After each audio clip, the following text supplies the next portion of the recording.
Repair air conditioner system. Chevrolet spin LTZ at 6 speed. Vacuum mode.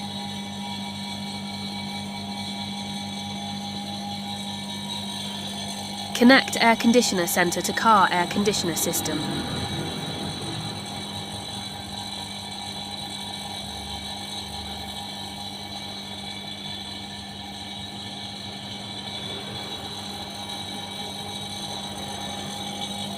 Set air conditioner center to vacuum mode.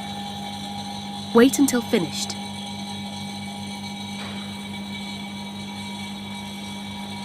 Hold to leak test. Pressure gauge indicator.